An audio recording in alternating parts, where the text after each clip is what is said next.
ఇక్కడ సాయిబాబా చెప్తున్నారండి.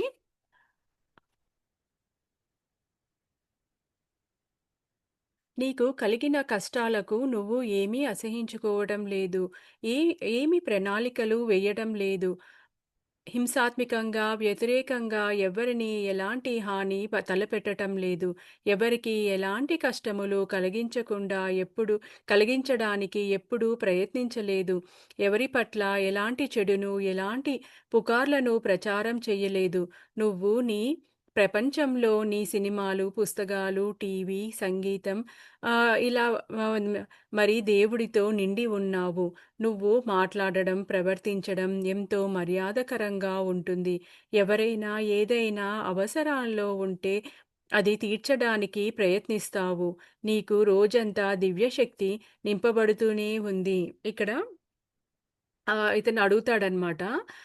"బాబా నా దివ్యశక్తి అంటే ఏంటి? నాకు ఎలా నింపబడుతుంది?" అని చెప్పేసేసి రుద్ర అడుగుతాడనమాట బాబా. రుద్ర అనేవాడు ఈ బుక్‌లో మెయిన్ క్యారెక్టర్ అనమాట. సో, అడిగితే ఆ దివ్యశక్తి నువ్వు ఎందుకంటే ఎప్పుడూ నువ్వు ఈ రుద్ర అనేవాడు సకారాత్మకంగా మంచి ఆలోచనలతో ఉంటున్నాడనమాట. ఎప్పుడూ ఎవరికీ హింసించాలని, కష్టపెట్టాలని, వ్యతిరేక భావాలతో ఎప్పుడూ ఉండట్లేదు. నీ పనులేదో నువ్వు చూసుకుంటూ అందరితోనూ మర్యాదగా ప్రవర్తిస్తూ ఎంతో ఉన్నతంగా ఆలోచిస్తూ ఉన్నందుకు నీకు ఎప్పుడు రోజంతా కూడా ఆ ఒక్క దివ్యశక్తి నీలో నింపబడుతూ ఉంది అని చెప్తున్నాడనమాట. నువ్వు ఎంతగా నీ మాస్టర్ పేరు జపించినా, ఎంత ధ్యానంలో, ప్రార్థనల్లో నీ సమయం గడిపినా, ఎంతగా నీలోకి నువ్వు, నీ ఆత్మలోకి మునిగినా, నువ్వు అంతకన్నా ఎంతో స్పష్టత, పరిశుద్ధత కలిగి చక్కటి మీడియంలా తయారవుతావు. చూడండి మనము ఎంతగా మన మనస్సు, మన ఆత్మ ఇవన్నీ కూడా మనము ఎంత పవిత్రంగా ఉంటే అప్పుడే మనము ఆ పవిత్ర ఆత్మగా ఒక మీడియం ఇక్కడ అడుగుతున్నారు గదా! మీడియంగా రుద్ర అడుగుతాడు. నాకు ఏంటి అర్హత? నువ్వొచ్చి అలా ఉండాలి అననంటే ఎందుకంటే అతను ఎంత ధ్యానం చేశా గాని, ఎంత ప్రార్థనలో గడిపినా కానీ, నీ ఆత్మలో ఎప్పుడూ కూడా నువ్వు పరిశుద్ధంగా ఎంతో అంతఃకరణ శుద్ధి అతనిలో ఉందన్నమాట. అందుకోసమే నువ్వొక చక్కటి మీడియంలాగా తయారవుతున్నావు అని చెప్తాడనమాట. నీ మాస్టర్‌లకి ఎన్నో విధాలుగా ఎక్కువ కాలం నిన్ను మీడియాలుగా చెయ్యగలిగేందుకు నువ్వు సహకరించిన వాడివి అవుతావు. పగలంతా మరి రాత్రుల్లో నిద్రలో కూడా నువ్వు మీడియంగా ఉపయోగించబడి కాంతిని ప్రసారం చెయ్యగలుగుతావు. ఈ మీడియమ్స్ అనేవాళ్ళు అంటే దేవుని యొక్క మీడియేటర్స్‌గా పనిచేస్తారండి. దేవుడు కానీ పెద్ద పెద్ద ఆధ్యాత్మిక వ్యక్తులు, గురువులు వాళ్ళు వీళ్ళలోకి ఎవరి మనసు, బుద్ధి, శరీరము అన్నీ కూడా పవిత్రంగా, శుద్ధంగా ఉంటాయో వాళ్ళని మాత్రమే మీడియమ్స్‌గా ఎన్నుకుంటారనమాట. వాళ్ళ ద్వారా వాళ్ళని ఉపయోగించుకొని మాస్టర్స్ ఏ మెసేజెస్ అందించాలి, ఏ ఒక జ్ఞానాన్ని అందరికీ అందించాలో వాళ్ళని యూజ్ చేసుకుంటారనమాట. అలా మీడియంగా ఉండాల్సిన వాళ్ళు చాలా జాగ్రత్తగా ఉండాలనమాట. వాళ్ళ యొక్క ఆలోచనలు, వాళ్ళ ఒక భావనలు అవన్నీ కూడా పవిత్రంగా ఉన్నప్పుడే ఆ ఒక హై ఎనర్జీ యొక్క మాస్టర్స్ మనలో ప్రవేశిస్తారనమాట. ప్రవేశించి మనల్ని యూజ్ చేసుకొని వాళ్ళు చెప్పాల్సిన సందేశాలనేవి చెప్తారనమాట. నువ్వు చేయగలిగిందల్లా ఈ క్షణంలో జీవిస్తూ నీ మాస్టర్ మరి భగవంతునితో ఉండడము. చూడండి ఎక్కడైనా మనకు చెప్తారు కదా! ఎప్పుడూ మనము ప్రెజెంట్ టెన్స్‌లో ఈ క్షణంలో జీవించాలి. పాస్ట్‌లోను, ఫ్యూచర్‌లోను ఆలోచిస్తూ మనము సమయం వృధా చేసుకోకూడదు అని. ఎప్పుడైతే నువ్వు ఈ క్షణంలో జీవిస్తావో అప్పుడే నీకు ఆ కాస్మిక్ ఎనర్జీ కానీ, దివ్య శక్తి అవన్నీ సక్రమంగా వెళ్తాయి. మనం తీసుకునే నిర్ణయాలు కానీ, మన భావనలు, ఆలోచనలు అన్నీ కూడా కరెక్ట్‌గా ఉంటాయన్నమాట. అదే చెప్తున్నారన్నమాట. ఎప్పుడైతే నువ్వు ఈ క్షణంలో జీవిస్తావో అప్పుడే నీ మాస్టరు నీతో పాటు ఎప్పుడూ ఉంటాడు అని చెప్పేసి. ఒక్కసారి ఒక్క ఒకసారి ఒక పనే చెయ్యి. అది కూడా నీ అత్యున్నత స్థాయిలో చెయ్యి. ఎటువంటి ఎటువంటి నిర్ణయాలు, తీర్పులు చెప్పకు. ఎటువంటి ఫలితాలను కోరవద్దు. భగవంతుడి సంకల్పానికి పూర్తి అంగీకారంతో శరణాగతి హవ్వు. బలాన్ని, జ్ఞానాన్ని, ప్రేమను, దయను కావాలని అడుగు. చూడండి అసలు ఇది ఒక్కసారి ఒకే పని చెయ్యమని చెప్తున్నారు. ఎందుకంటే మల్టీ టాస్క్ మనము సగం ఈ పని, సగం ఆ పని అవి చేస్తే ఎక్కడ కూడా మనము కంప్లీట్‌గా చేయడానికి రాదనమాట.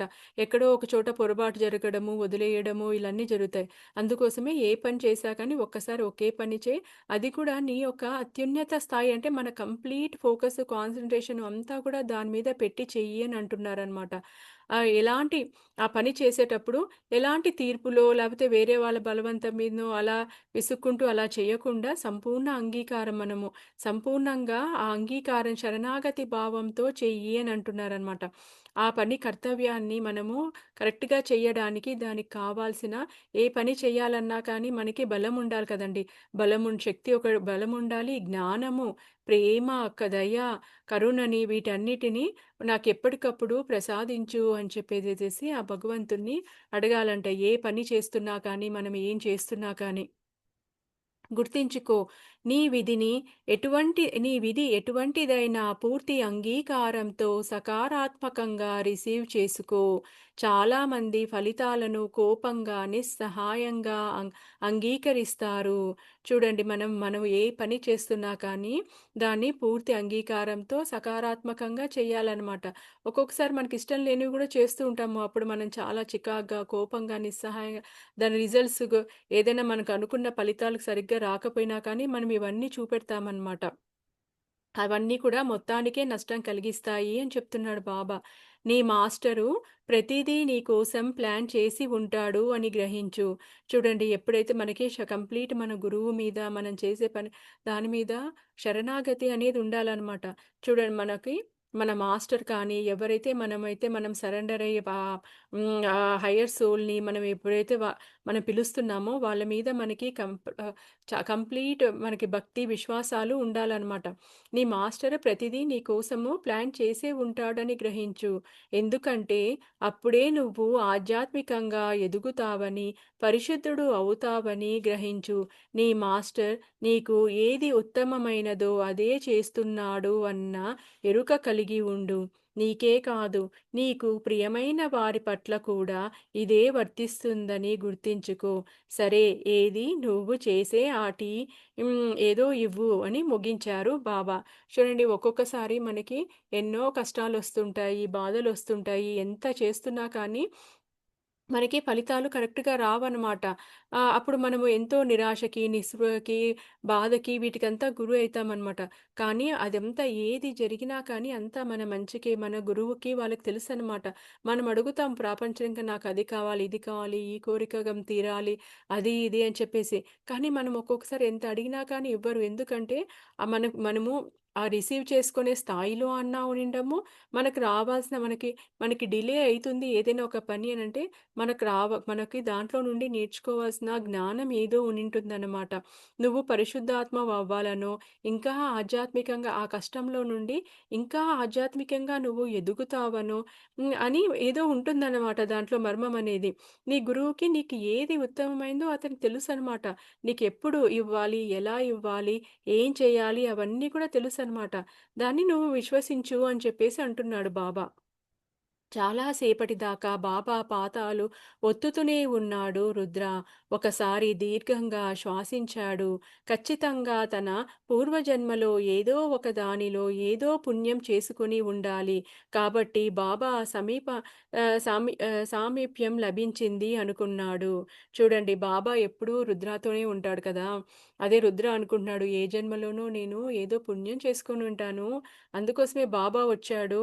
బాబాతో ఇంత సామీప్యంలో ఇంత బాగా అన్నీ ఎప్పుడు నేను ఏ అడిగినా కానీ అన్నీ నా క్వెషన్‌లకన్నీ సమాధానం ఇస్తున్నాడు అని చెప్పేసి తన మనసులో అనుకుంటాడనమాట రుద్ర. అవును. నువ్వు నాకు చా నువ్వు నువ్వు నాకు సేవ చేశావు. ఎన్నో జీవిత కాలాల పాట్లు నువ్వు నాకు సేవ చేశావు. నేను నిన్ను కాపాడాను. మార్గదర్శకత్వం వహించాను. నీ పురోగమనానికి సహాయపడ్డాను. కానీ మంచి టీ ఎలా చేయాలో నేర్పలేదు అని బాబా అన్నారు. ఇద్దరూ నవ్వుకున్నారు పెద్దగా. రుద్ర బాబాని గట్టిగా హత్తుకున్నాడు. బాబా రుద్రాని ముద్దు పెట్టుకొని అతని పొడగాటి జుట్టుని నిమిరాడు. చూడండి, ఏదైనా గురువైనా కానీ, ఎవరైనా మన జీవితంలో వచ్చారు అనంటే, అది ఈ జన్మలో కాదండి. ఏదో ఒక రుణానుబంధం ఉంటుందనమాట. ఒక్కొక్కసారి కొంతమంది మెడిటేషన్‌లో వాళ్ళు ఇలా వస్తారనమాట. జస్ట్ వచ్చిన ఒక వారానికో, ఒక 10 రోజులకో వాళ్ళకి చాలా హై ఎక్స్‌పీరియన్స్‌లు వస్తూ ఉంటాయనమాట. కొంతమందికేమో అంత ఎక్స్‌పీరియన్స్‌లు రావనమాట. సో, ఎందుకంటే వాళ్ళు అంతకు ముందు జన్మలో నుండే వాళ్ళు మెడిటేషన్ అనేది, సాధన అనేది చేసుంటారు. ఆ సాధన మరి వాళ్ళు ఈ జన్మలో ఇలా రాగానే మళ్ళీ వాళ్ళు పట్టేసుకుంటారనమాట. వాళ్ళ హైకి వస్తుంది. మనం ఎవరైతే ఈ జన్మలో స్టార్ట్ చేస్తామో వాళ్ళకి లేట్ అయితుంది. ఎందుకంటే మనం ఏబీసీడీలతో సహా నేర్చుకోవాలనమాట. సాధన ఎంతనో చేయాలి. వాళ్ళు ఆల్రెడీ ఏబీసీడీలు, ఆల్ఫాబెట్స్ అన్నీ నేర్చుకున్న వాళ్ళు డైరెక్ట్‌గా వర్డ్స్‌లోకెళ్ళిపోతారనమాట ఈ జన్మలో. అది డిఫరెన్స్ అనమాట. అలాగని బాబా గూడా అలాగే చెప్తున్నారనమాట. "నువ్వు నాకు ఎన్నో జన్మల నుంచి తెలుసు. నేను ఎప్పటినుంచో నిన్ను కాపాడుతూ మార్గదర్శకం చేస్తూనే ఉన్నాను" అని చెప్పి అంటున్నాడు బాబా. ఇద్దరూ బీచ్‌లో ఉన్నారు. ఇంకా సూర్యుడు మేఘాలను దాటుతూ దోబూచులాడుతున్నాడు. చెప్పులు లేకుండా పాదాలతో తడి ఇసుకలో నడుస్తున్నారు. హ్మ్. చెట్లు, సముద్రం, ఆకాశం పేలమై వెండి రంగులలో డాల్‌గా మెరుస్తున్నాయి.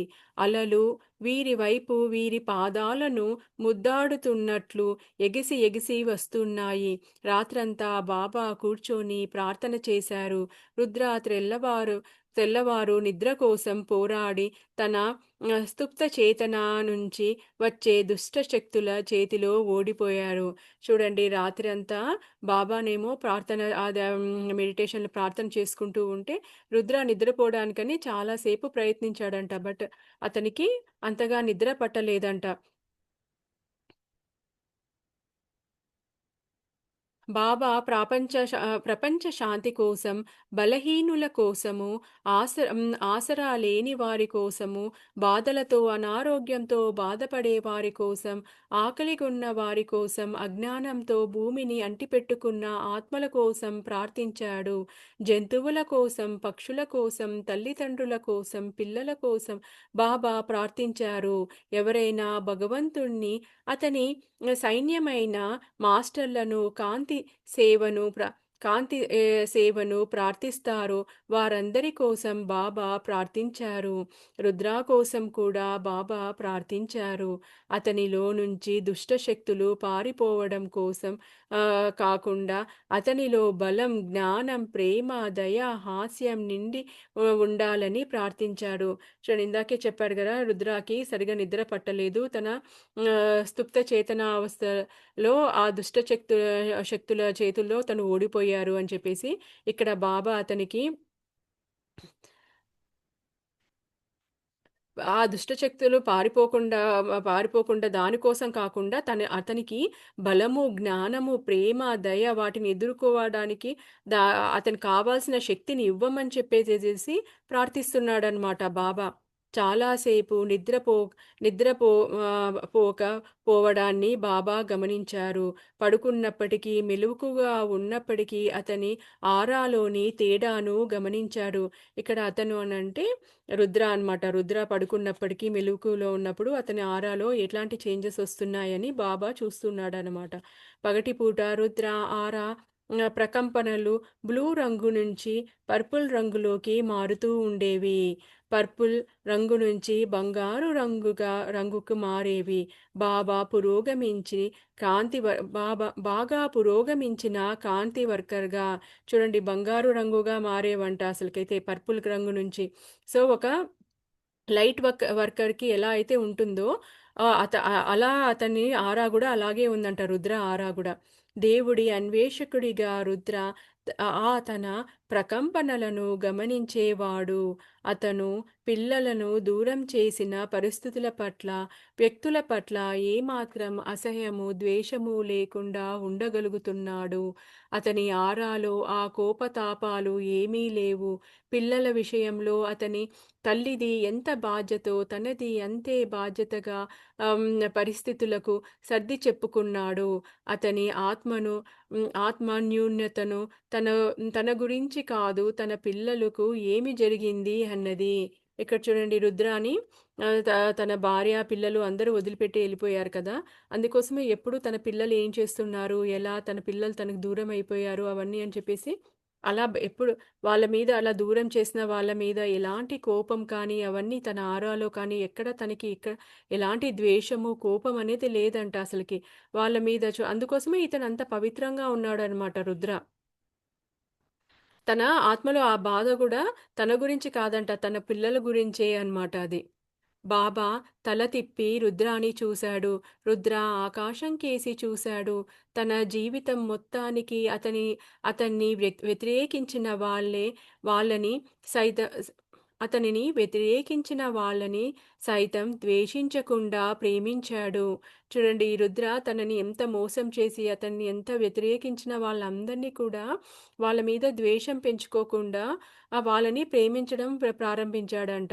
అదంతా తన కర్మ ప్రక్షాళన అని అనుకున్నప్పుడు అతను బ్యాలెన్స్‌గా ఉండగలుగుతున్నాడు. అయితే ఎంతో బాధాకరంగా ఉన్నప్పటికీ అది తనకే కాకుండా అందరి ఉన్నత స్థితులకు ఉపయోగపడేదిగా ఉంటుంది. అలా కాకుండా నువ్వు వ్యతిరేకిగా మారి దేవుడిని నీ వీపు చూపిస్తే నువ్వు మరింత దూరంగా దిగజారిపోతావు. చూడండి ఒకవేళ రుద్ర అతని మోసం చేసిన వాళ్ళందరినీ కూడా వ్యతిరేకిస్తూ, బాధపడుతూ, నిందిస్తూ అట్లా ఉండినుంటే ఏమైయుండేది? అప్పుడు దేవుడికి కూడా నువ్వు ఎదురు చూ వ్యతిరేక బాధ దేవుడికి గూడా నీ వీపు చూయించడం అంటే వ్యతిరేకంతో ఉన్నావు అని చెప్పేసి కదా! అతను ఇంకా దిగజారిపోయేవాడనమాట. కానీ అతడు వాళ్ళని కూడా క్షమించి, వాళ్ళని కూడా ప్రేమించడం మొదలుపెట్టాడనమాట. ఇదంతా తన కర్మ ప్రక్షాళనలో భాగంగానే అనుకోని బ్యాలెన్స్‌గా ఉన్నాడనమాట. ఎంతో బాధాకరమైనప్పటికి కూడా ఇదంతా కూడా జరిగిందంతా కూడా ఉన్నత స్థితికి వెళ్ళడానికి అని చెప్పేసి అలాంటి తటస్థమైన ఆలోచనా భావంతో రుద్ర ఉన్నాడు కాబట్టి అతని ఆరా అంతా అంత బ్యాలెన్స్‌డ్‌గా ఉందనమాట. అతను ఒక మీడియం లాగా పని చేయగలుగుతున్నాడనమాట. అతని ఒక ఆలోచనలు, అతని యొక్క భావాలు అన్నీ కూడా అంత ప్యూర్‌గా ఉన్నందుకు. కనుక ఇదంతా ఒక సకారాత్మకంగా అంగీకారంగానైనా మారుతుంది. శరణాగతి అయినట్లు ఒప్పుకోబడుతుంది. లేదా కోపం, అసహ్యం, ఆత్మోన్యనత చీకట్లకు ఆవ హ్మ్. చీకట్లకు ఆలవాలయగా మారుతుంది. 2 విధాలలోనూ నువ్వు బాధింపబడతావు. తేడా అంతా నీ భావమే. నీ బాధ నీ బాధ బయటికి ప్రవహించే మూలమే.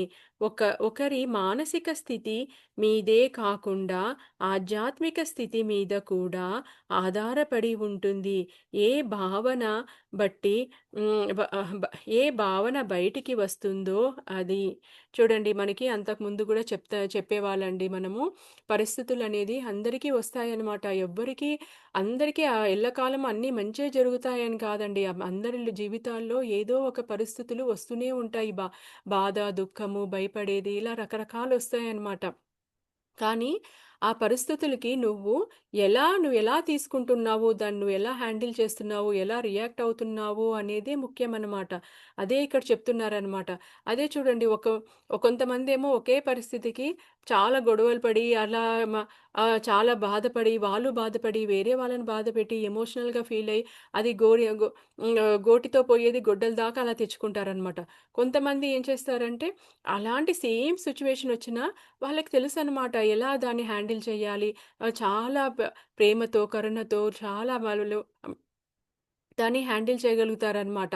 ఎలా అంటే అసలకైతే గొడ్డలతో అది అంత పెద్ద విషమయమైన పరిస్థితొచ్చినా కానీ చాలా ఈజీగా దాన్ని నవ్వుతూ, చిరునవ్వుతో దాన్ని తీసి పక్కకు పెట్టేసేసేసి దాని నుంచి బయట పడగలుగుతారు. సో, అలాగనే చూడండి అందరికీ వస్తుంటాయనమాట.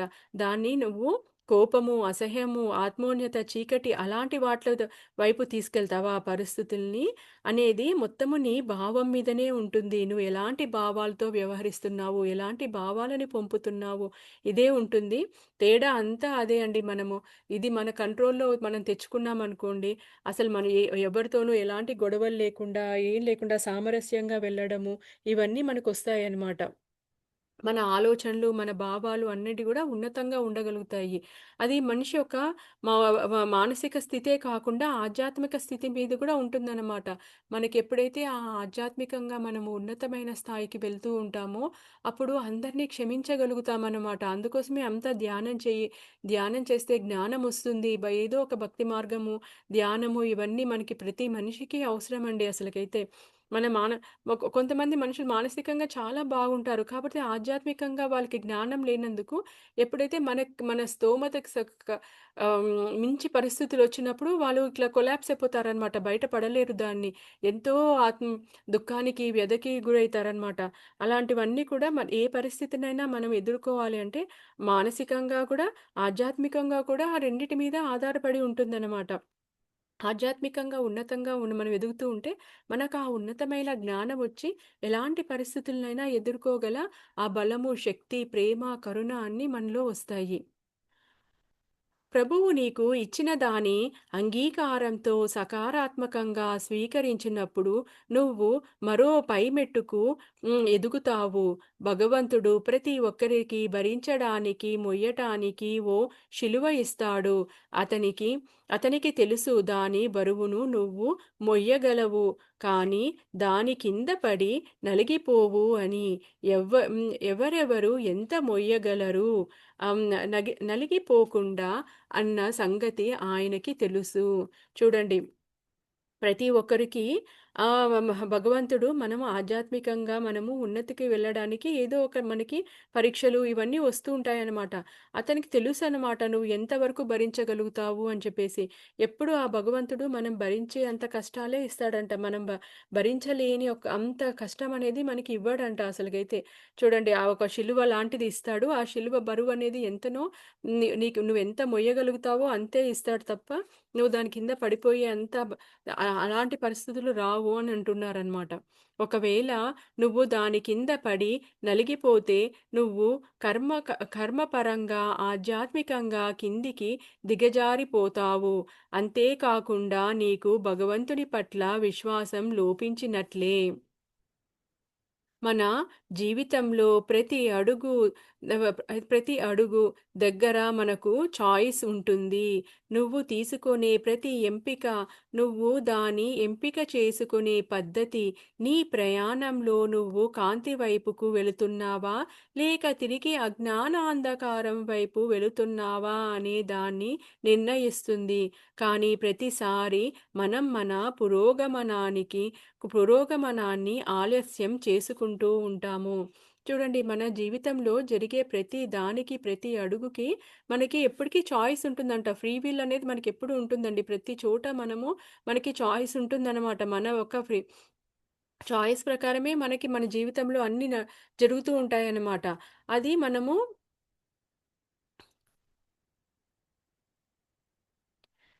ప్రతి ఎంపిక, ప్రతి పద్ధతిని గూడా ఆ ప్రయాణంలో మనము అనేది అది కాంతి వైపుకి వెళ్తుందా? లేక అజ్ఞానాంధకారం వైపు మన ఒక అడుగు అనేది ఎలాంటి వైపు దారి తీస్తుంది అనేది మనకి ఎరుక ఉండాలన్నమాట. లేకపోతే మనము మన పురోగమతి మనం వెళ్ళేసి చేసిన తప్పులే మరీ ఒకసారి తప్పు చేశాం, రెండోసారి చేశాము, మూడోసారన్నా ఆ తప్పు నుంచి మనము లెసన్ అనేది నేర్చుకోవాలన్నమాట. అలా కాకుండా చేసిన తప్పులే జీవితకాలం చేస్తున్నామనుకోండి, ఆ లెసన్ అనేది మనం నేర్చుకోకుండా, అప్పుడు మనలో అభివృద్ధి అనేది ఉండదనమాట. మన అభివృద్ధి అనేది ఆలస్యమైతుంది. సపోజ్ ఎవరైనా ఒక మనిషి కోపాన్ని జయించాలి అని చెప్పేసి ఈ జన్మ ఎత్తుతాడనమాట. అతను ఎంత ప్రయత్నిస్తూ ప్రతిసారి ఓడిపోతున్నా గానీ ఏదో ఒక రోజు ప్రయత్నిస్తే సాధ్యం కాంది అంటూ ఉండదు కదండీ! ఏదో ఒక రోజు తన కోపాన్ని ఆహ్, మ తను కంట్రోల్ చేయగలుగుతాడనమాట. అలా కంట్రోల్ చేయకుండా అలాగనే తను ఏజ్ అయిపోతున్నా, ఎంత ఉన్నా గాని, ఎలాంటి పరిస్థితులున్నా తనకు తెలుసు తన కోపం వల్ల చాలా నష్టపోతున్నాడు అని చెప్పేసి తెలుసనమాట. తెలిసినా కానీ తను దాన్ని అధిగమించలేకపోయాడనుకోండి, అతని యొక్క అభివృద్ధి అనేది లేట్ అయితుంది. మళ్ళీ ఇంకొక జన్మ ఎత్తాల్సొస్తుంది. ఆ కోపాన్ని జయించాలి అన్నదా. అలా ప్రతీదీ మనకి జీవితంలో మనకి పరీక్షలుంటాయండి అసలకైతే. అది మనము కాంతి వైపెళ్తున్నామా? అజ్ఞానం వైపెళ్తున్నామా? మనం అభివృద్ధి వైపు మన మన మన ఒక పురోగమన సైడ్ వెళ్తున్నామా? అవన్నీ కూడా మనకి నిర్ణయించుకునే ఛాన్స్ ఉంటుందనమాట. అలా అయినప్పుడల్లా తాను ఒక నిప్పు రవ్వ అని తెలిసి, ఆ మూల అగ్నిలో కలిసిపోయే క్షణాలు దూరమవుతున్నాయి అని మన ఆత్మ దుఃఖిస్తుంది. చూడండి, ఎప్పుడైతే మనము వెనుకడుగు వేసి అజ్ఞానం సైడ్ ఎప్పుడైతే వెళ్తామో, మనం ఒక నిప్పు రవ్వనమాట. అక్కడ ఆ మూలము అంటే ఆ పరమాత్మ అంటాం కదండీ! ఆయన ఒక అగ్నిగుండం అనమాట. అక్కడ ఆయనలో ఎప్పుడైనా ఆత్మ అనేది ఆ పరమాత్మలో లీనం అవ్వాలి అని అనుకుంటుంది కదండీ! అలాగే ఈ నిప్పు రవ్వ ఆ మూల అగ్నితో కలవాలని ఎప్పుడూ అనుకుంటూ ఉంటుందనమాట. కానీ అది దే ఎప్పుడైతే మనం తప్పుడు అడుగులేస్తుంటామో, మనము చీకటి వైపు ప్రయాణిస్తూ ఉంటామో, అజ్ఞానం వైపు ప్రయాణిస్తుంటామో, అప్పుడు ఒక ఆత్మ అనేది, మనలోని ఆత్మ అనేది దుఃఖిస్తూ ఉంటుందనమాట. అరే! దేవుడికి నేను ఇంకా దూరమైతున్నాను. ఇంకా ఎన్ని జన్మలో నేను ఆ దేవుడిని కలుసుకోవడానికి ఇలా ఇక్కడే ఉండిపోయానే అని చెప్పేసేసి. ఆ మూల జ్వాల ఎన్నటికీ తిరిగి శాంతిని, సంతోషాన్ని, ఆహ్, ఆ మూల జ్వాల ఎన్నటికీ తరగని శాంతిని, సంతోషాన్ని, ఆనందాన్ని ఇస్తుంది. ఎప్పుడైనా ఆ పరమాత్మ కదండీ! మనకి ఎప్పుడు తరగని ఆ శాంతి, అందరూ ఆ పరమాత్మలో ఎందుకు ఐక్యమవ్వాలనుకుంటారు? అక్కడ తరగని శాంతి, సంతోషము, ఆనందము ఇస్తుంది కాబట్టి. ఆత్మ దానికోసమే ఎంతో కాలం ఎదురు చూస్తూ ఉంటుంది. ఆ ఆనంద సాగరం కోసమే తప్పించిపోతూ ఉంటుంది. మనమందరం అంతే కదండీ! ఆ పరమాత్మలో ఐక్యమవ్వాలి. ముక్తి కానీ, మోక్షం కానీ వాటి గురించి అనుకుంటూ ఉంటామనమాట. ఎన్నో జన్మలు అలా ఆత్మ దాని కోసం అనేది ఎదురు చూస్తూ ఉంటుందనమాట. ఒక ఆనంద సాగరం కోసమే అన్నమాట. ఒక్క అడుగు ముందుకేసినప్పుడల్లా ఆత్మ ఆనంద సాగరం వైపుకు వెళ్తుంది. ఒక్క అడుగు వెనక్కి వేసినప్పుడల్లా అది చీకటి వైపుకు, ఆత్మ న్యూ ఆహ్, న్యూ న్యూనత, అసహ్యం, గందరగోళం, వ్యతిరేక ఉద్వేగాల వైపు వెళుతూ ఉంటుంది. మనం ఎప్పుడైతే మనం ఒక తప్పుడు అడుగు వేసినప్పుడల్లా ఆత్మ ఇప్పుడు చూడండి అసహ్యము, గందరగోళము, వ్యతిరేక భావాల వైపు వెళ్తుందంట. అందుకే అది మూల జ్వాల వైపుకు వెళ్ళాలని అనుకుంటూ ఉంటుంది. కానీ వ్యక్తి తన చిన్న చిన్న ఆటలు, కోరికల వలలో చిక్కుకొని అత్యున్నత కాంతికి బదులు మెరిసే ప్లాస్టిక్ ముక్కల వెంట పరుగు తీస్తూ ఉంటారు. చూడండి, ఎప్పుడు చూసినా ఆత్మ అనేది ఆ మూల జ్వాల వైపు, చైతన్యం వైపు వెళ్ళాలనుకుంటుంది. కానీ మనం ఏం చేస్తున్నాము?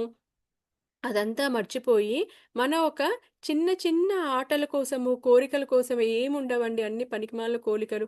అరే! వీళ్ళిక్కడికెళ్లారు, వాళ్ళు ట్రిప్పులకెళ్లారు, లేపోతే వీళ్ళిలా చేశారు, మనం గూడా ఇలా చేయాలి, మనం పార్టీలు జేసుకోవాలి. ఇలా ఏదేదో ఒకరితో ఒకరు ఇలా కంపేర్ చేసుకొని చిన్న చిన్న కోరికల కోసము, ఆటల కోసం మనం అదొక ట్రాప్ అండి అసలకైతే. ఆ ట్రాప్‌లో పడిపోతూ ఉంటామనమాట.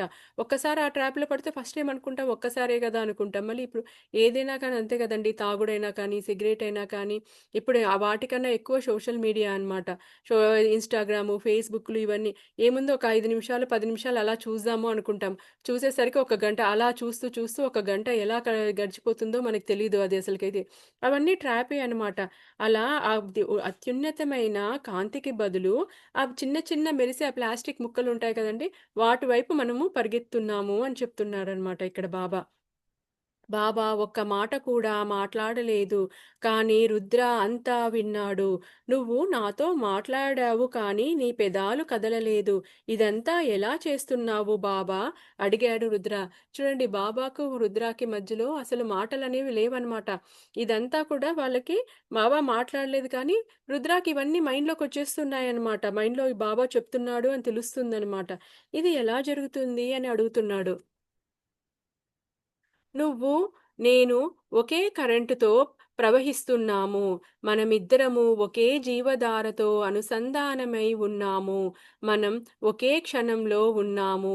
ఒకే వైపు ప్రయాణిస్తున్నాము. నేను ఏమి ఆలోచిస్తున్నానో, ఏమి చెప్పాలనుకుంటున్నానో, నువ్వు దాన్నే వినాలనుకుంటున్నావు.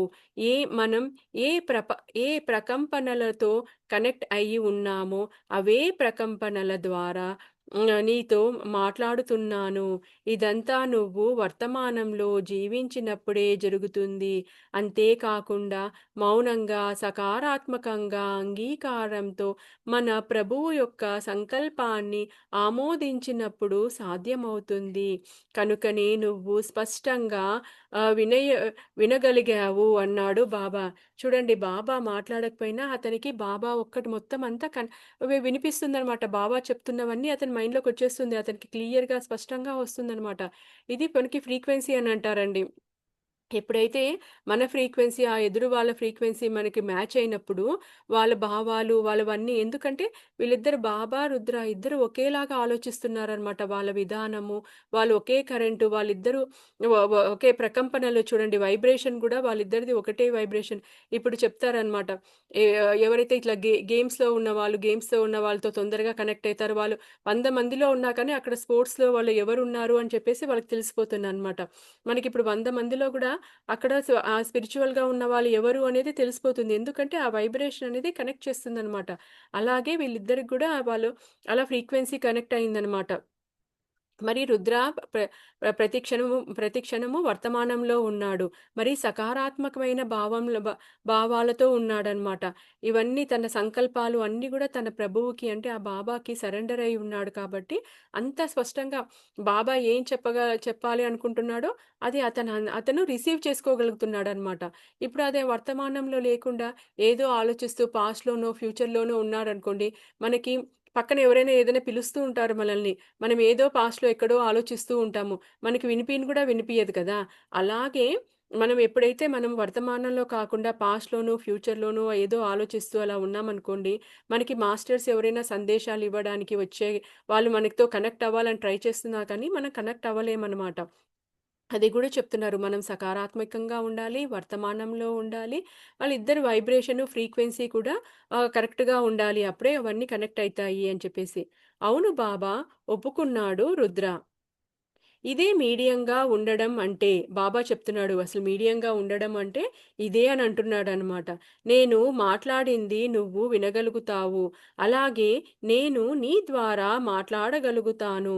నీలో నువ్వు ఎంత తక్కువగా ఉంటే అంత ఎక్కువగా నేనుంటాను. చూడండి అసలకి ఈ మీడియంస్‌గా పనిచేయాలి అననంటే ఇది బాబా చెప్పిందంతా గూడా అతను అన్నీ వినగలుగుతున్నాడనమాట. మరి బాబా గూడా అతనిలో ఎంటర్ అయ్యి, బాబా ఏం చెప్పాలనుకుంటున్నాడో అతను చెప్తాడనమాట. నువ్వు ఎంతగా అంటే నిన్ను నువ్వు ఎంత కోల్పోయి కోల్పోతావో అప్పుడు అంతగా నేను నీలో ఎక్కువ అవ్వగలుగుతాను అని బాబా అంటున్నాడనమాట. నీలో నువ్వు ఎంత ఎక్కువగా ఉంటే అంత తక్కువగా నేనుంటాను. చూడండి, నువ్వు నీ నీ నీ గురించి నువ్వు ఎక్కువ చేసుకుంటూ ఉంటే భగవంతుడు అనేవాడు అంత తక్కువగా ఉంటాడు. నువ్వు ఎక్కువగా నిన్ను నువ్వు తక్కువగా ఆలోచిస్తూ నువ్వు ఎప్పుడైతే ఆ భగవంతుడి మీద ఎప్పుడైతే నువ్వు ఏకాగ్రత పెడతావో అప్పుడు ఆ భగవత్ తత్వం అనేది నీలో ఎక్కువగా ఉంటుంది అని చెప్తున్నాడు బాబా. నేను నీ ద్వారా మాట్లాడాలి అని నువ్వు కోరుకుంటే, నువ్వు నీ మనసును, హృదయాన్ని, శరీరాన్ని ఖాళీ చేసి, నీలో నేను ఉండడానికి ఒప్పుకోవాలి. చూడండి, మన ద్వారా ఆ బాబా అనే బాబా మాట్లాడాలి, లేపోతే ఒక హై ఎనర్జీ అనేది మాట్లాడాలి అనంటే, మన ఒక మనస్సు, ఈ మనసనేది ఊరికే ఉండదు కదండీ! ఎప్పుడు ఏదో ఒకటి ఆలోచిస్తూ ఉంటుందనమాట. అది చెయ్యాలి, ఇది చెయ్యాలి, చంచలంగా ఉంటుంది మనసు కోతిలాగా. మన ఒక మనసును, మన ఒక హృదయాన్ని, మళ్ళీ శరీరాన్ని ఖాళీ చేయాలన్నమాట. ఇవన్నీ కూడా మనము ఆ ఒక్క మాస్టర్‌కి సరెండర్ చేయాలన్నమాట. ఖాళీ చేయాలి అనంటే. నువ్వు అలా చేసిన క్షణం నుండే నేను నీ ద్వారా మాట్లాడడం మొదలుపెడతాను. చూడండి. అప్పుడు నేను నీ ద్వారా మాట్లాడగలుగుతాను అని చెప్పేసి. ఇలా ఇలా ఛానెలింగ్ పని చేస్తుంది.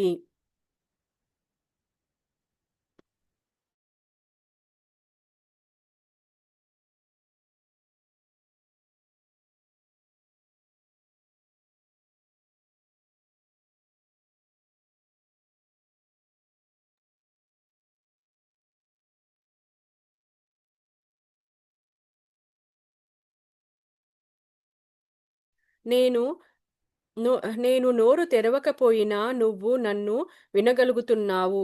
అలాగే నేను భౌతికంగా నీ దగ్గర లేకపోయినా నేను నీ ద్వారా మాట్లాడుతాను. నువ్వు చూస్తావు, రేడియో వింటావు. అయితే టీవీ ఛానల్స్‌ని గానీ, రేడియో స్టేషన్‌ని కానీ చూడగలుగుతావా? టీవీలో వందల కొలది ఛానల్లను ప్రపంచవ్యాప్తంగా వార్తలను చూస్తావు ఒక్క క్షణంలో. చూడండి మనము టీవీ చూస్తున్నాం, రేడియో వింటున్నా కానీ వాటిని యాక్చువల్‌గా మనమేం డైరెక్ట్‌గా అయితే ఏం చెయ్యం కదా వాటిని.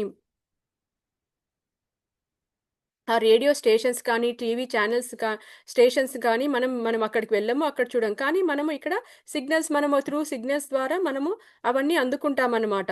ఏ ప్రోగ్రామ్ కావాలంటే వందల ఛానెల్స్ మనం పెట్టుకొని చూస్తాము. అలాగే మనము ఇప్పుడు ఒకవేళ మనం అంత పరిశుద్ధంగా ఉన్నప్పుడు మనము దేవుడి దగ్గర లేకపోతే ఆ ఒక్క మాస్టర్స్ దగ్గర మనం వెళ్లి డైరెక్ట్‌గా వాళ్ళు మనకి ఫిజికల్‌గా మనకు కనిపియాల్సిన అవసరం లేదండి అసలకైతే. మనం గుడికెళ్ళినప్పుడే లేపోతే పవిత్రమైన ప్లేసుల్లో వెళ్తేనే గురువులు వాళ్ళు మనకి దర్శనమిస్తారు. లేపోతే వాళ్ళ యొక్క వాక్కులు మనకు అందుతాయని కాదు. మనం ఎప్పుడైతే వాళ్ళతో కనెక్ట్ అయ్యి ఉంటామో, మనం ఎక్కడ ఉన్నా కానీ వాళ్ళొచ్చి మనకి వ వ వ వాళ్ళ మెసేజ్‌లు అవేవి మనకి అందుతాయన్నమాట. ఇదే చెప్తున్నాడన్నమాట బాబా. ఎలా అయితే నువ్వు టీవీ స్టేషన్‌కి వెళ్లి టీవీ చూడవు కదా! నువ్వు ఇక్కడ ఇంట్లో ఉండే ఎలా అయితే ఒక రిమోట్‌లో మనం ఆన్ చేసుకొని, మనం ట్యూన్ అయ్యి టీవీ ఛానెల్స్ మార్చుకుంటామో, అలా నిన్ను నువ్వు ఎప్పుడైతే ట్యూన్ చేసుకొని, నీ గురువుతో నువ్వు హయ్యర్ ఎనర్జీస్‌తో కనెక్ట్ అయితే, నీకు కావాల్సిన సందేశాలు అవన్నీ నీకు వినిపిస్తాయి అని ఇక్కడ బాబా చెప్తున్నాడు. ఇదంతా ఎలా చూడగలుగుతున్నావు? ఎలా వినగలుగుతున్నావు? ఇదంతా కూడా గాలిలోని విశ్వశక్తి ద్వారా, ప్రకంపనల ద్వారా, మరి తరంగాల ద్వారా ఇవే వ ఇవే వాటిని ఎంత దూరంలో నుండైనా తీసుకువస్తాయి, అందజేస్తున్నాయి. చూడండి ఇదంతా ఎలా చూస్తున్నాము, మనం ఎలా వింటున్నాము, ఆ సిగ్నల్స్ అనేవి ఎట్లా రిసీవ్ చేసుకుంటున్నాము అననంటే, ఇదంతా గాలి అన్నమాట. గాలిలో ఉన్న ఒక విశ్వశక్తి ప్రకంపనాలు, వైబ్రేషన్స్ మరి తరంగాల ద్వారా అన్నమాట. ఫ్రీక్వెన్సీ దీనివల్ల మనము ఇవన్నీ రిసీవ్ చేసుకోగలుగుతున్నామన్నమాట. టీవీ కానీ, రేడియో కానీ అదే ఇన్ ద సేమ్ వే మనం ఒక మాస్టర్‌లో ఒక మెసేజెస్ కానీ ఇవన్నీ మనకు అలాగే అందుతాయన్నమాట.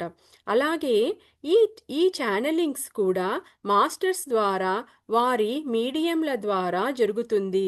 చూడండి అలాగే ఈ ఛానెలింగ్ గూడా జరుగుతుంది అని చెప్తున్నారన్నమాట. నువ్వు ఒక సమన్ ఒక సమస్యని పరిష్కరించాలి అనుకుంటావు. నువ్వు చేయగలిగిన పరిశోధన అంతా చేస్తావు. విశ్లేషిస్తావు. అయినా నీకు పరిష్కారం కనిపించలేదు. అసాధ్యంగా తోస్తుంది. ఇంతలో హఠాత్తుగా ఓ రోజు స్నానం చేస్తూ, రిలాక్స్ అవుతూ ఉన్నప్పుడో, లేక ఒక ఫలవృక్షం కింద కూర్చొని పైన విహరించే మేఘాలకేసి చూసి నీ సమస్యను మరిచిపోయి నువ్వు ఉన్నప్పుడు, నీ సమస్యకు కావాల్సిన పరిష్కారం ఉన్న నీలో ఉదయిస్తుంది. ఇది ఓ మెరుపులా నిన్ను తాకుతుంది. చూడండి ఒక్కొక్కసారి మనం ఏదైనా ఒక సమస్యకి పరిష్కారము ఎంత వెతికినా, ఎంత ఆలోచించినా, దాని గురించి ఎంత విశ్లేషించినా, ఇది తప్పు, ఇది ఒప్పు, ఇలా చేద్దామా, అలా చేద్దామా, ఎంత ఆలోచించినా కానీ మనకి ఆ పరిష్కారం దొరకదనమాట. కానీ ఒక్కొక్కసారి మనం ఎప్పుడైనా రిలాక్స్‌డ్‌గా, ఖాళీగా కూర్చుంటాము. మనం ఏదో చేస్తూ ఉంటాము. అని చెప్పేసి మనకు ఆ పరీక్షకి సమాధానం అనేది మనకు దొరుకుతుందనమాట. అరే! అది ఎలా వచ్చింది అని చెప్పేసి మన మైండ్‌లో జస్ట్ ఒక్క బల్బ్ వెలిగినట్లు ఒక్కసారి వెలుగుతుందనమాట. ఇది కూడా అలాగే జరుగుతుంది అని అంటున్నాడు బాబా. అదే దీని గురించి ముందు ఎందుకు స్ఫురించలేదు అని ఆశ్చర్యపోతావు. అలా సడెన్‌గా నీకు స్ఫూర్తి చేతన నుంచి ఎలా వచ్చింది అబ్బాయి? అసలు విషయం ఏమిటంటే నీకు నీ మాస్టర్ మార్గదర్శకత్వం లభించి అయినా సమాధానం వచ్చి ఉంటుంది.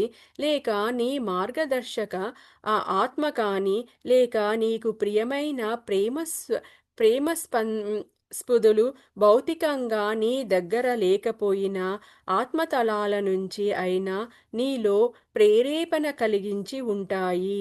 చూడండి ఒక్కొక్కసారి అంతకుముందు నువ్వు ఎంత ఆలోచించినా కానీ ఆ ప్రాబ్లమ్‌కి సొల్యూషన్ దొరకట్లేదు.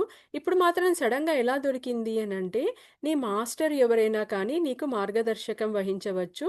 నీ ప్రియతమను ఎవరైనా కానీ నీకు నచ్చిన వాళ్ళు ఎవరైనా కానీ ఏ లోకాల్లో ఉన్నా కానీ వాళ్ళు నీకు ఆ మెసేజ్ అనేది అందించింటారు అని అంటున్నారనమాట. అన్నిటికన్నా ముఖ్యమైనది ఏమిటంటే, నువ్వు ఓపెన్‌గా ఉండి, నీ మనసును ఓ ఖాళీ పేపర్‌లా మార్చుకొని ఉన్నావు కనుక, వారు నీకు పరిష్కారాన్ని అందివ్వగలుగుతారు. చూడండి ఫస్ట్ మనము ఎవరి దగ్గర నుంచైనా మెసేజెస్ రిసీవ్ చేసుకోవాలన్నా కానీ, మనకి ఏవైనా రావాలి అననంటే, ఫస్ట్ మనము ఓపెన్‌గా ఉండాలనమాట. మరి మన మనసుని ఖాళీగా ఉంచుకున్నప్పుడు మాత్రమే మనము దాన్ని రిసీవ్ చేసుకోగలుగుతాము అనంటాం. ఏ క్షణంలో అండి మన మనసు ఎప్పుడైతే ఖాళీగా ఉంటుంది, పగలంతా మనం కళ్ళు తెరుచుకొని ఉన్నప్పుడు రకరకాల మన కళ్ళ ముందు కనిపించేవి, ఏవేవో ఆలోచిస్తూ ఉంటాము. ఎప్పుడైతే మనం ధ్యాన స్థితిలో ఉంటామో, అప్పుడు మనకి మాస్టర్స్ దగ్గర నుంచి మెసేజెస్ వస్తుంటాయి. ఇంకొకటేమంటే, మనం రాత్రి నిద్రపోయేటప్పుడు అప్పుడు మన మనస్సు, మన శరీరము అంతా రిలాక్స్ అయితుంటుంది కదా! అప్పుడు గూడా మెసేజెస్ వస్తుంటాయనమాట. నువ్వు నిత్య జీవితంలో కళ్ళు తెరుచుకొని పనులు చేస్తున్నప్పుడు గూడా వస్తున్నాయి అనంటే, అప్పుడు చాలా సాధన, నీ మనసు చాలా నిర్మలంగా ఉండి, వర్తమానంలో ఉండి, చాలా ప్రశాంతంగా ఉన్నప్పుడే అలాంటి మెసేజెస్ వస్తాయన్నమాట. నువ్వు రిసీవ్ చేసుకునే స్థితిలో ఉంటావనమాట. ఇదే అదే నీ మనసు గజిబిజిగా ఉన్న కాగితంలో ఉండి వెంటనే వాళ్ళు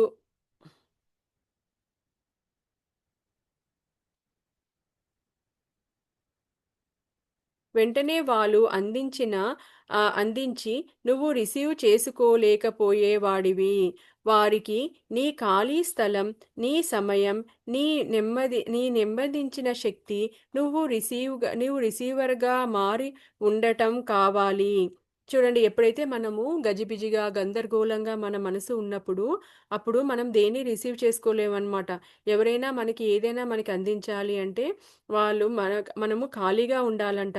ఆ సమయం కానీ, మన శక్తులన్నీ నెమ్మదించాలంట. బ్యాలెన్స్‌డ్‌గా, స్లోగా ఉండాలనమాట. నువ్వు రిసీవ్ నువ్వొక రిసీవర్‌గా మారినప్పుడు మాత్రమే నువ్వు అవి అందుకోగలుగుతావు అంటున్నాడు బావ. అప్పుడే నీ సుప్త చైతన్యం ఛానెలింగ్‌ని రిసీవ్ చేసుకొని ప్రసారానికి వీలుగా ఉంటుంది. అన్నిటికన్నా ముందుగా టీవీపై టీవీ పనిచేసే కండిషన్‌లో ఉండాలి. చూడండి ముందు టీవీ అనేది పనిచేసే కండిషన్‌లో ఉండాలి. అంటే మన బాడీని చెప్తున్నారనమాట. మన బాడీ గూడా అలా రిసీవ్ చేసుకునే కండిషన్‌లో ఉండాలనమాట. నెమ్మదిగా మనం ఎప్పుడైతే ప్రశాంతంగా ఉంటామో, అప్పుడే మన మాస్టర్స్ యొక్క సందేశాలనేది మనం రిసీవ్ చేసుకోగలుగుతామనమాట. గందరగోళంగా, చెత్తగా ఏదేదో హడావిడిగా ఉన్నప్పుడు మన పక్కన ఏం జరుగుతుందో గూడా మనకు తెలీదనమాట. మన పక్కన వాళ్ళు ఏం జేస్తున్నారో, ఏం చెప్తున్నారో గూడా మనకు తెలీదనమాట. అలాంటి సమయంలో ఇంక మాస్టర్స్ మెసేజెస్ అనేవి అస్సలు మనకు అందవనమాట. మనం ఎప్పుడైతే ప్రశాంతంగా, నిర్మలంగా ప్రేమతత్వంతో మన ఆలోచనలు, మన భావాలు, మన శారీరకంగా, మానసికంగా, ఆధ్యాత్మికంగా అంతా ప్రశాంతంగా, ఉన్నతంగా స్థాయిలో ఉంటామో, అప్పుడే ఒక మాస్టర్స్ ఇచ్చే మెసేజెస్‌ని మనము రిసీవ్ చేసుకునే మనకు కెపాసిటీ ఉంటుందనమాట. ఫస్ట్ టీవీ అనేది కండిషన్‌లో ఉండాలి అని అంటున్నారు. ఆ తర్వాత దానిని వైర్‌లన్నీ సరిగ్గా కనెక్ట్ అయ్యి ఉండాలి. సరి అయిన బ్యాటరీలు ఉండాలి. తరంగాన్ని సమాచారంతో ని తరంగాలన్నీ సమాచారంతో నిండి ఉండాలి. నీకు కావలసిందల్లా సరి అయిన పరికరాలు మాత్రమే. నెమ్మదించిన ఓ మనసు దేవుడి దగ్గర ఉన్నదాన్ని ఓ అద్భుత పరికరంలా అందుకోగలుగుతుంది. చూడండి ఎలా అయితే ఒక టీవీ వర్క్ చేయాలంటే, ఆ టీవీ కరెక్ట్ వర్కింగ్ కండిషన్‌లో ఉండాలి. దాని వైర్‌లనేది ప్లగ్ కనెక్ట్ అయ్యి ఉండాలి. బ్యాటరీస్ ఉండాలి. మరి తరంగాలన్నీ ఇప్పుడు మనకి వేవ్స్ రావాలి గదా! ఆ ఛానెల్‌లో మనకి వాళ్ళు ప్రసారం చేయాలనమాట. ప్రసారం చేసినప్పుడే మనకొస్తుంది. వాళ్ళు కానీ ఛానెల్ ఆఫ్ చేస్తే మనకి రాదు కదా! సో, అవన్నీ కరెక్ట్‌గా పనిచేసినప్పుడు మాత్రమే మన టీవీ అనేది మనకు పనిచేస్తుంది. అలాగే మన మనస్సు గూడా నెమ్మదించిన మనసుతో దేవుడి దగ్గర ఉన్నప్పుడు అద్భుతమైన పరికరంలా మనం మారినప్పుడే, అప్పుడే మనము ఆ ఒక్క మాస్టర్స్ యొక్క మెసేజెస్‌ని అందుకోగలుగుతామనమాట. వర్తమానంలో ఉండటం అంటే నేను స్థుప్త చైతన్యాన్ని రిసీవింగ్‌కి వీలుగా మార్చుకొని సమాచారాన్ని అందుకోవటమే. ధ్యానంలో ఉండడం అంటే నీ స్థుప్త చైతన్యాన్ని అనంతంలోకి పంపించి నీకు కావాల్సిన సమాచారాన్ని పొందటమే. చూడండి అందుకోసమే ఎప్పుడు బాబా చెప్తూ ఉంటారనమాట. మనము బాబానే కాదు ప్రతి ఒక్కరు మాస్టర్స్ చెప్తూ ఉంటారు. వర్తమానంలో ఉండాలి.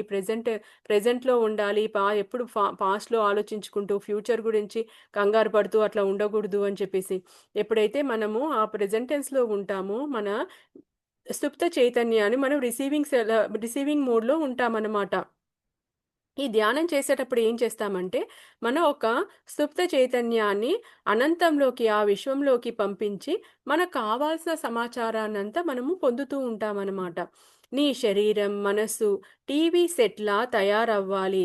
అలా అలా ఒక మీడియం తయారవుతాడు. ఇదంతా కూడా ఒక మీడియంగా తయారవ్వాలి అనంటే, మనం బాబా చెప్తున్నాడనమాట ఇవన్నీ గూడా.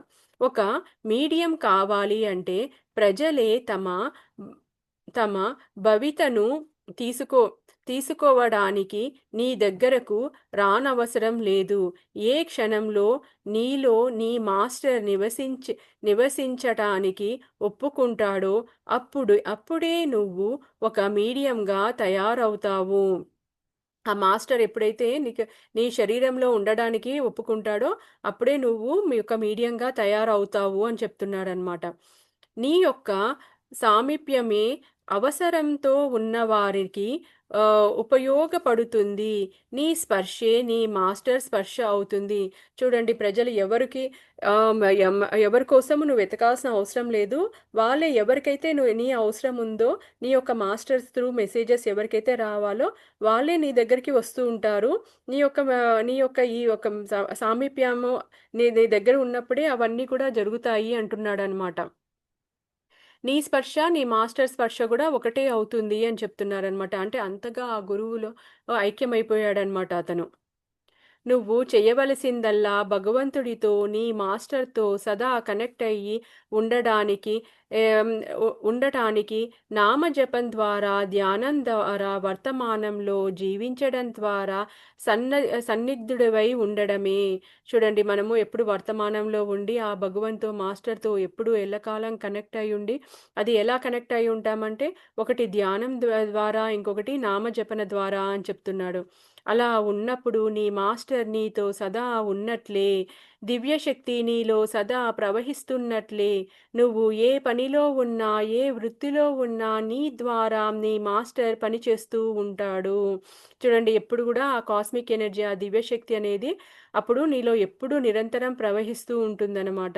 నువ్వు ఏ వృత్తిలో ఉన్నా, ఏ పని చేస్తున్నా నీ మాస్టర్ నీ ద్వారా పని చేస్తూ ఉంటాడు అని చెప్తున్నారు. ఇంకా కొన్ని బిస్కెట్లు తీసుకురా నువ్వు నిన్న తెచ్చావుగా అని బాబా అడుగుతున్నాడనమాట. బిస్కెట్లు రుద్ర తీసుకొచ్చాడనమాట బాబాకి టీ, బిస్కెట్లన్నీ. ఆ బిస్కెట్లు ఇంక తీసుకురా అని చెప్పేసి. వాటిని టీతో ముంచుకొని తిందాము. ప్రభువును ప్రార్థిస్తాను. అప్పుడైనా నీ టీకి బిస్కెట్లు రుచి కూడా కలిసి కాస్త రుచికరమైన టీ తయారవుతుంది. నవ్వుతూ అన్నాడు బాబా. ఇద్దరు అలా జోక్స్ యేసుకుంటున్నారనమాట. బాబా, రుద్ర ఇద్దరు. ఆ రాత్రి అన్నం, పప్పుతో సింపుల్‌గా డిన్నర్ చేసి ముగించారు. కొన్ని ఆహ్, చట్నీలు, పళ్ళ బాస్కెట్‌లతో నిండి ఉన్నాయి. బాబా అన్నిటినీ కలిపి ప్లేట్‌లతో పెట్టుకొని కొద్దిసేపు ప్రార్థన చేసి తిన్నారు.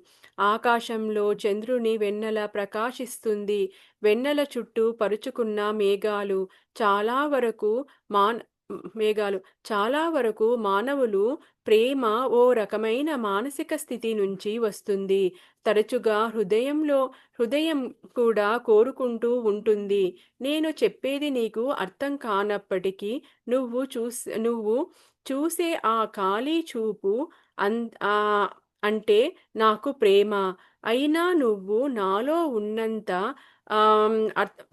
ఉన్నదంతా అర్థం చేసుకోవాలని ఆరాటపడుతూ ఉంటావు. రా బీచ్‌లో కాసేపు నడుద్దాం. ఎలాగూ మరో 40 నిమిషాల పాటు వర్షం రాదు అన్నాడు బాబా. చూడండి మనమందరం కూడా చాలా వరకు మానవులు మనము మన ప్రేమ అనేది ఒక మానసిక స్థితి కింద మనము అనుకుంటామనమాట. తరచుగా మన హృదయం అనేది ప్రతి ఒక్కరి హృదయం కూడా ఆ ప్రేమ కోసము తాపత్రయపడుతూ ఉంటుంది. అరే! అందరూ మనతో ప్రేమగా ఉండాలి, లేపోతే అలా ఉండాలి, మనం వేరే వాళ్ళతో ప్రేమగా ఉండాలి అని చెప్పేసి. అది ఈ రుద్ర అనేది ఎప్పుడు ఆ ప్రేమగా ఆ ఖాళీ చూపులు చూస్తూ ఉంటాడనమాట. ఆ ఖాళీ చూపులే నీ యొక్క ప్రేమ అని అంటున్నాడనమాట. ఆ భగవంతుడిని మనము అలా నిర్మలమైన అతని దగ్గర నుంచి ఏమి ఎక్స్‌పెక్ట్ చేయమనమాట. బాబా నగన ఏదైనా మన విగ్రహం చూసినా, ఏం చూసినా అలా నిర్మలంగా ఒక్కొక్కసారి మనకి ఏ ఆలోచన లేకుండా అలా ఒక శూన్య స్థితిలో అలా చూస్తూ ఉండిపోతాం చూడండి. అది కూడా ప్రేమే అంటున్నాడనమాట బాబా. మీరు బయట నడుస్తున్నప్పుడు ఎప్పుడు వర్షం పడదు. నేను గమనించట్లేదని అనుకోవద్దు. మేఘాలు దట్టంగా ఉండినప్పుడు ఇప్ ఇప్పుడు వర్షం వస్తుంది అనుకున్న సమయంలో కూడా మీరు లోపలికి వచ్చేంత వరకు వర్షం పడలేదు. 2 రోజుల క్రితం కూడా కుండపోతగా వర్షం కురుస్తుంది. మీరు వరండాలో నిలిచి ఆకాశం కేసి చూశారు. 24 సెకండ్లలో వర్షం ఆగిపోయింది.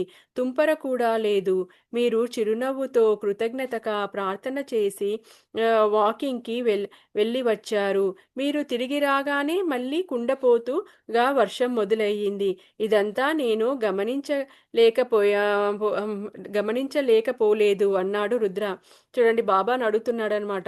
మీరు ఎప్పుడు బయటకొచ్చినప్పుడు అంతా అసలుకి వర్షమే పడదు. మళ్ళీ మీరు ఈ లోపల ఇంట్లోకి రాగానే వర్షం పడుతుంది.